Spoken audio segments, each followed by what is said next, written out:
धीरे धीरे आप मेरे दिल के अपने अपने हथियार में से कारतूस निकालो, वरना मैं शिवा की खोपड़ी खोल दूंगा। कौन है तू? नौकर, सरकारी नौकर।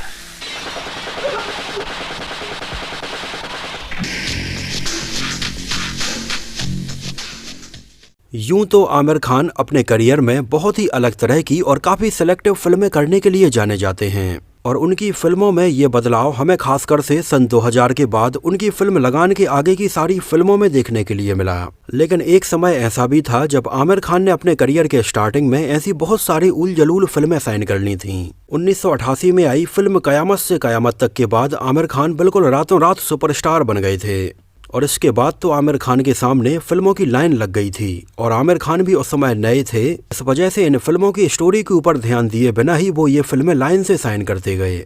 आमिर खान ने अपने करियर के स्टार्टिंग में लब लब लब, तुम मेरे हो, दीवाना मुझसा नहीं, अफसाना प्यार का और दौलत की जंग जैसी तमाम लो बजट फिल्में की, जो शायद आप में से बहुत सारे लोगों ने तो क्या आमिर खान के डाई हार्ड फैंस ने तक नहीं देखी होंगी। हालांकि उस समय आमिर खान ने इन फिल्मों के अलावा कुछ अच्छी फिल्में भी की, जैसे कयामत से कयामत तक के बाद दिल, दिल है कि मानता नहीं, जो जीता वही सिकंदर और हम है राही प्यार के। और ये सारी वो फिल्में थीं जिनसे आमिर खान की इमेज एक बहुत ही चॉकलेटी हीरो के तौर पर बन गई थी। और उस समय 1994 और 95 के आसपास आमिर खान ने अपनी इसी चॉकलेटी हीरो की इमेज को बदलने के लिए कई एक्शन फिल्में भी की और 1995 में आमिर खान हमें पहली बार बिल्कुल एक हार्डकोर एक्शन फिल्म बाजी में नजर आए। 1995 में आई फिल्म बाजी आमिर खान की पिछली फिल्मों से काफी अलग थी। इसमें हमें आमिर खान पहली बार ऑन स्क्रीन एक पुलिस इंस्पेक्टर के रोल में नजर आए। हालांकि ये अलग बात है कि आमिर खान पूरी फिल्म के दौरान हमें केवल और केवल सिविल ड्रेस पहने हुए ही नजर आए। पूरी फिल्म में आमिर खान हमें एक भी बार यूनिफॉर्म पहने हुए नजर नहीं आए और इसमें उन्होंने इंस्पेक्टर अमर दामजी राठौर का रोल निभाया। और भले ही उस समय उनकी फिल्म बाजी बॉक्स ऑफिस पर उतनी नहीं चल पाई हो, लेकिन इसने उनकी आगे आने वाली फिल्मों की नींव रखी थी। तो आज के अपने इस बेहद ही रोचक वीडियो में हम उनकी फिल्म बाजी के बारे में ही बात करेंगे।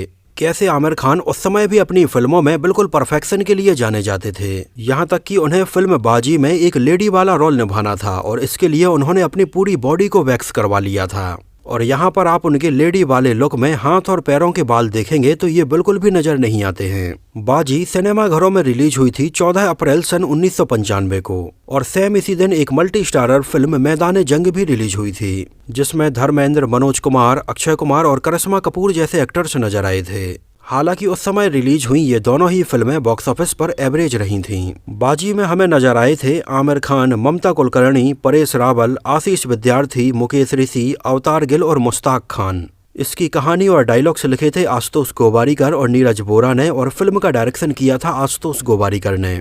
आशुतोष गोवारीकर एक जाने माने डायरेक्टर हैं और उन्होंने आगे चलकर लगान, स्वदेश और जोधा अकबर जैसी फिल्में बनाई हैं। बाजी आशुतोष गोवारीकर के द्वारा डायरेक्ट की गई उनके करियर की दूसरी फिल्म थी। इसके पहले वो साल 1993 में दीपक तिजोरी को लीड रोल में साइन करके पूजा भट्ट और रवीना टंडन के साथ में फिल्म पहला नशा बना चुके थे, लेकिन ये भी बॉक्स ऑफिस पर फ्लॉप रही थी। और 1995 में आई फिल्म बाजी के बाद आशुतोष गोवारीकर ने एक 6 साल लंबा ब्रेक लिया था और फाइनली उन्होंने सन 2001 में लगान जैसी बेहतरीन फिल्म से अपना कमबैक किया था।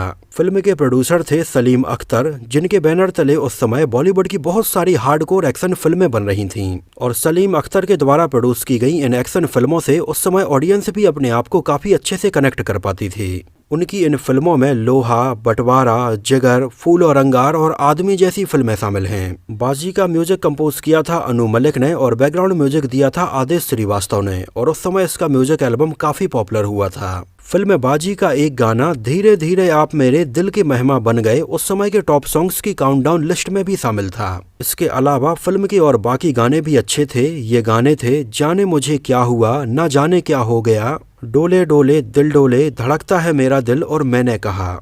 इसके सारे ही गाने मेलोडियस रखे गए थे, जैसे कि उस समय 90s की ज्यादातर फिल्मों में रखे जाते थे। गानों के लिरिक्स लिखे थे मजरूह सुल्तानपुरी ने और इन गानों में आवाजें थीं उदित नारायण, साधना सरगम और कविता कृष्णमूर्ति की। फिल्म का एक गाना धीरे धीरे आप मेरे दिल के मेहमा हो गए, इस गाने का म्यूजिक इतना मेलोडियस है कि इस गाने को अगर आप आज भी सुनेंगे तो थोड़ी देर के लिए उसी दौर में चले जाएंगे। एक नज़र डालें इसके बजट और बॉक्स ऑफिस कलेक्शन के ऊपर तो उस समय ये काफ़ी एवरेज बजट की मूवी थी, जिसको लगभग 3.5 करोड़ रुपए में बनाया गया था और उस समय इंडिया में इसने लगभग 5 करोड़ 10 लाख रुपए का कलेक्शन किया था और वर्ल्ड वाइड में लगभग 8 करोड़ 80 लाख रुपए का कलेक्शन किया था और उस समय ये एक एवरेज फिल्म रही थी, जिसको लगभग 180 स्क्रीन्स पर रिलीज किया गया था और ये फिल्म सिनेमा घरों में देखने के लिए लगभग 60 लाख लोग आए थे और 1995 में ये बॉक्स ऑफिस पर पैसे कमाने के मामले में 28वें नंबर पर रही थी। वैसे 1995 का जो साल है वो बॉलीवुड फिल्मों के लिए बहुत अच्छा रहा था।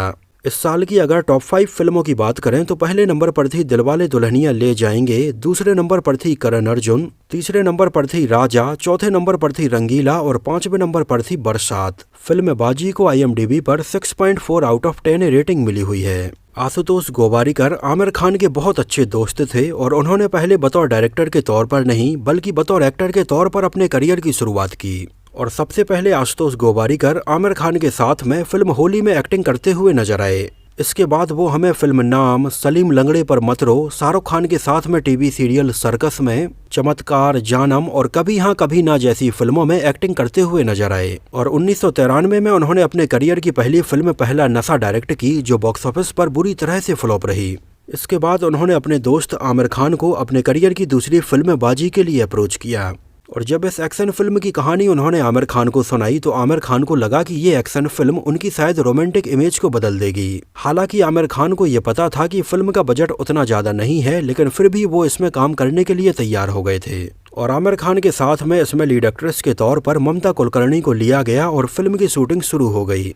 उस समय ममता कुलकर्णी भी बॉलीवुड की एक उभरती हुई बहुत ही पॉपुलर एक्ट्रेस थीं, जो उस समय आमिर खान के साथ में फिल्म बाजी में काम कर रही थीं, शाहरुख खान और सलमान खान के साथ में करण अर्जुन में काम कर रही थीं, अक्षय कुमार के साथ में सबसे बड़ा खिलाड़ी में काम कर रही थीं और संजय दत्त और गोविंदा के साथ में आंदोलन जैसी फिल्मों में काम कर रही थीं। मतलब उस समय के लगभग हर बड़े एक्टर की फिल्मों में ममता कुलकर्णी नजर आ रही थीं। हालांकि ये अलग बात है कि आगे चलकर ममता कुलकर्णी एक सेक्स सिंबल के तौर पर उभर कर सामने आई थीं और उनको लेकर बहुत सारी कंट्रोवर्सीज भी होने लगी थीं, जिसकी वजह से आगे चलकर ममता कुलकर्णी का करियर बॉलीवुड में बर्बाद हो गया था। लेकिन फिल्म बाजी में वो आमिर खान के साथ में एक रिपोर्टर के तौर पर बहुत ही खूबसूरत और चुलबुली नजर आईं। फिल्म बाजी के लगभग 4 साल बाद आमिर खान हमें एक बार फिर से एक्शन थ्रिलर फिल्म सरफरोश में नजर आए थे और सरफरोश में वो हमें कुछ ऐसे ही ACP अजय सिंह राठौर के रोल में नजर आए थे। उस समय फिल्म सरफरोश सुपरहिट रही थी, लेकिन फिल्म सरफरोश काफी डिलेड फिल्म थी।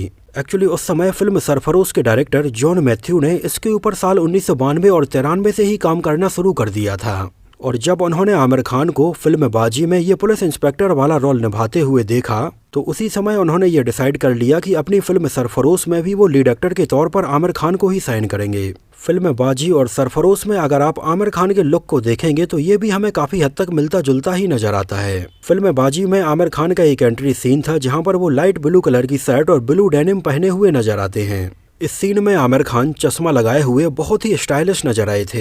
एक सीन था जहां पर आमिर खान एक ऑयल के ट्रक को पकड़ते हैं, लेकिन उस ऑयल के कंटेनर में जब आमिर खान गोली मारते हैं तो उसमें से नीचे से गोलियां निकलती हैं। एक्चुअली अगर आपको याद हो तो कुछ ऐसा ही सीन हमें आगे चलकर अल्लू अर्जुन की फिल्म पुष्पा में भी देखने के लिए मिला था। जब एक सीन में पुलिस ट्रक को पकड़ती है तो उसमें ऊपर से दूध भरा होता है लेकिन नीचे चंदन की लकड़ियां होती हैं। एक और सीन था जहाँ पर आमिर खान ममता कुलकर्णी से छुटकारा पाने के लिए ममता कुलकर्णी के हाथों एक झूठे मर्डर होने का नाटक करते हैं और ममता कुलकर्णी को एयरपोर्ट पर छोड़कर आते हैं। एक्चुअली बिल्कुल ऐसा ही सीन इसके 1 साल पहले अक्षय कुमार और सैफ अली खान की फिल्म मैं खिलाड़ी तू अनाड़ी में भी देखने के लिए मिला था, जिसमें भी अक्षय कुमार सैफ अली खान से पीछा छुड़वाने के लिए उन्हें एक झूठे मर्डर के इल्जाम में फंसाते हैं। एक्चुअली ये सीन इन दोनों ही फिल्मों में American action thriller film the hard way से बिल्कुल एग्जैक्ट कॉपी किया गया था। यहाँ तक कि फिल्म मैं खिलाड़ी तू अनाड़ी तो द हार्ड वे की ही रीमेक थी। इसके अलावा फिल्म बाजी में रखे गए कई और सीन कुछ और हॉलीवुड फिल्मों जैसे डाई हार्ड और पैट्रियट गेम्स से लिए गए थे। जैसे आप फिल्म बाजी का ये पूरा का पूरा क्लाइमैक्स सीन देखेंगे जहां पर आमिर खान एक बनियान पहने हुए पानी के पाइप का सहारा लेकर कूदते हैं, ये सारे सीन फिल्म डाई हार्ड से लिए गए थे। और जब फिल्म बाजी सिनेमा घरों में रिलीज हुई तो इसके इन सीन्स को लेकर इसको बहुत ज़्यादा क्रिटिसाइज किया गया। हालांकि उस समय तक मेजॉरिटी ऑफ ऑडियंस इस तरह की हॉलीवुड फिल्में नहीं देखती थीं और उन्हें इसके बारे में कुछ ज़्यादा पता ही नहीं चल पाया और लोगों ने उस समय फिल्म बाजी के एक्शन सीन्स को बहुत ज़्यादा एंजॉय किया था। इसके अलावा इसमें आमिर खान हमें एक सीन में लेडी वाले गेटअप में भी नजर आते हैं और इस गेटअप में आमिर खान के कुछ सीन और फिल्म का गाना डोले डोले दिल डोले फिल्माया गया था। तो इसमें आमिर खान के इस लेडी वाले लुक के लिए आमिर खान ने अपनी पूरी बॉडी को वैक्स करवाया था। एक्चुअली आमिर खान चाहते थे कि अगर वो इसमें लेडी वाले गेटअप में नजर आते हैं तो उनके हाथों और पैरों के बाल नजर नहीं आने चाहिए। तो आमिर खान ने फिल्म के पर्टिकुलर इस सीन के लिए अपनी पूरी बॉडी के बाल निकलवा दिए थे और फिल्म में उनके लेडी गेटअप वाले ये सारे के सारे सीन लगभग 8 दिनों में शूट हुए थे। तो उस समय आमिर खान इन 8 दिनों में लगभग 5 घंटे इस लेडी वाले गेटअप में ही रहते थे। उस समय सलीम अख्तर फिल्म बाजी को प्रोड्यूस कर रहे थे और सेम उसी समय वो मिथुंदा की एक और फिल्म द डॉन को भी प्रोड्यूस कर रहे थे और इन दोनों ही फिल्मों में बैकग्राउंड म्यूजिक के तौर पर आदेश श्रीवास्तव काम कर रहे थे। और फिल्म बाजी के रिलीज होने के लगभग 2 हफ्ते बाद ही उनकी फिल्म द डॉन भी सिनेमा घरों में रिलीज हुई थी। तो यहाँ पर अगर आप इन दोनों ही फिल्मों में स्टार्टिंग क्रेडिट के म्यूजिक को देखेंगे तो इन दोनों ही फिल्मों के स्टार्टिंग में बिल्कुल एक जैसा ही म्यूजिक रखा गया था। आप चाहें तो इन दोनों ही फिल्मों के स्टार्टिंग क्रेडिट के म्यूजिक को चेक करके देख सकते हैं।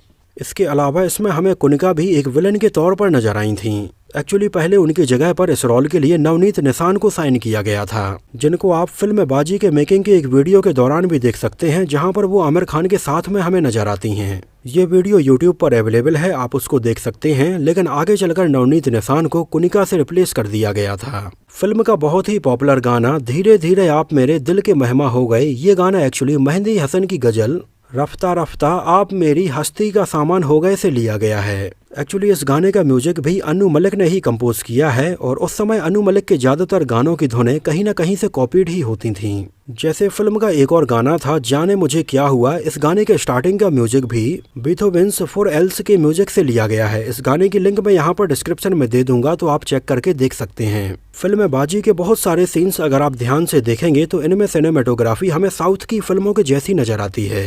एक्चुअली इसकी सिनेमेटोग्राफी की थी तेलुगु फिल्मों के जाने माने सिनेमेटोग्राफर तेजा ने, जो इसके पहले द्रोही और रात जैसी फिल्मों की सिनेमेटोग्राफी कर चुके थे और सलीम अख्तर के लिए द डॉन और बाजी की भी सिनेमेटोग्राफी कर रहे थे।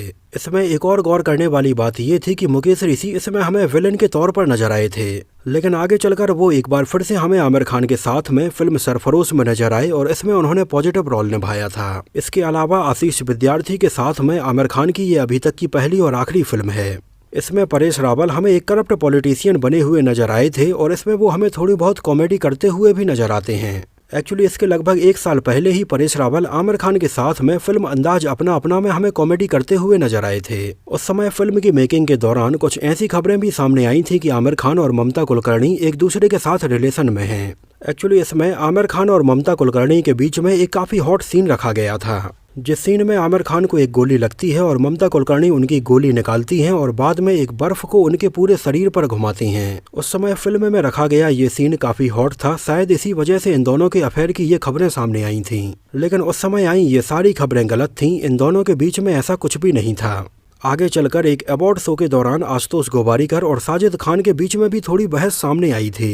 इसके बाद में आगे चलकर साजिद खान ने अपने एक इंटरव्यू में बताया कि जिस समय आशुतोष गोवारिकर फिल्म बाजी बना रहे थे, तब उस समय उन्होंने ही हॉलीवुड फिल्म डाई हार्ड की एक सीडी आशुतोष गोवारिकर को दी थी, जिसको देखकर उन्होंने फिल्म बाजी में बहुत सारे सीन रखे हैं। लेकिन साजिद खान की इस बात में कितनी सच्चाई है या नहीं, इस बारे में कुछ भी नहीं कहा जा सकता है। हो सकता है कि उस अवार्ड शो के दौरान इन दोनों के बीच में जो बहस हुई थी उसका बदला लेने के लिए साजिद खान ऐसा कह रहे हों। तो हम इस बारे में कोई कमेंट नहीं करेंगे। लेकिन फिल्म बाजी के बहुत सारे सीन डाई हार्ड से इंस्पायर्ड तो हैं। बात करें फिल्म की शूटिंग लोकेशंस की, तो इसके बहुत सारे सीन हैदराबाद में, महाबलेश्वर में, ऊटी में और मुकेश मिल में फिल्माए गए हैं।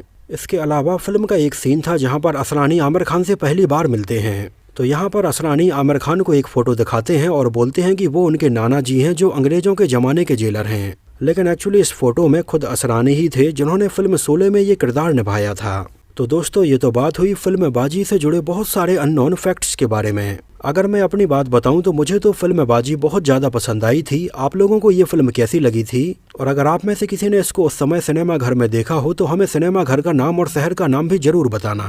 तो इस वीडियो में इतना ही। अगर ये वीडियो आपको पसंद आया हो, मेरी मेहनत आपको पसंद आई हो, तो उसको प्लीज़ लाइक करके मुझे इस बात का जवाब जरूर दीजिए। तो मिलते हैं किसी नए वीडियो में कुछ और ऐसी ही इंटरेस्टिंग और रोचक बातों के साथ।